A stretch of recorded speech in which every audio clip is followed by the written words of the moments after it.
today, I'm not gonna do the intro, it just takes way too long. I just feel like this is just more natural. But as you can tell, today we're gonna be doing a beat remake, just like I did with the Yosemite one. I'm gonna be doing the Stoopid by Tekashi 6Ix9Ine, the beat remake for that, because, you know, it was a ridiculously easy beat. And, well, I mean, when you talk about Kieth, that's the only type of beats that he makes. But that is besides the point. But anyway, yeah, we're gonna be doing this breakdown of how Stoopid was made by Kieth. Alright, so as you can see laid out on the channel rack, I have all of the everything, the notes and the drums and everything. So I'm just gonna go through them one by one and then I'm gonna arrange it after. So first of all, and just remember, these aren't the exact same sounds that Kieth used in the beat, but they're very, very, very close. So what I did for the first time, I went in Nexus, opened up, found this digi piano. What's it called? Where is it? Here it is. There it is. Digi piano. And then all I did was turn off one of the sounds in the mix, because you know Nexus has those like presets that have two sounds playing at once. So I turned off one of them. Did I add any effects? No, I didn't add any effects to it. So it's just raw. So it just sounds like this.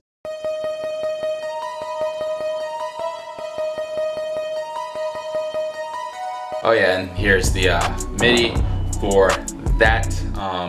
As you can tell, it's just, yeah, that. You can copy that for yourself. Alright, next is another sound. It's kind of important because it adds a distinct kind of distortion or degrading to the melody.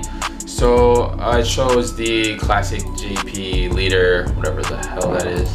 And this one I added a degrader to it, so just like default settings, I went to here, clicked on degrader, and I also turned down the volume on the mixer. As you can tell, I just turned on the volume on it, so together they're gonna sound like this.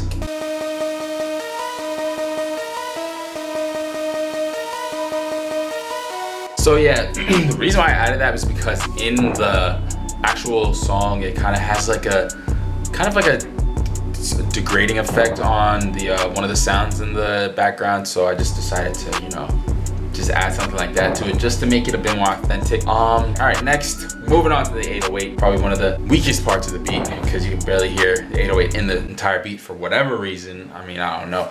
But anyway, here's what the 808 pattern is. Just standard stuff, just very, very repetitive. You know, that's how Kieth beats are. Here's what that sounds like. Alright, so actually I went back and looked at the song, and actually the 808 pattern actually sounds like this instead of what I originally had, but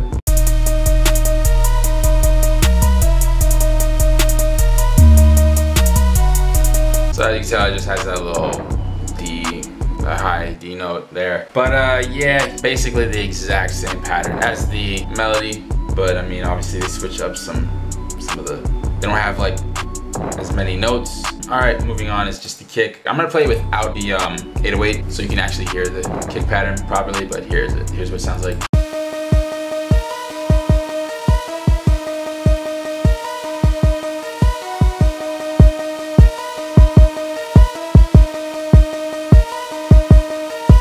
But yeah, there's that for the kick pattern. And moving on, we have the hi-hats, which, I mean, there's standard Kieth hi-hats, you know, just nothing very complex at all, just these little triplets from here and there.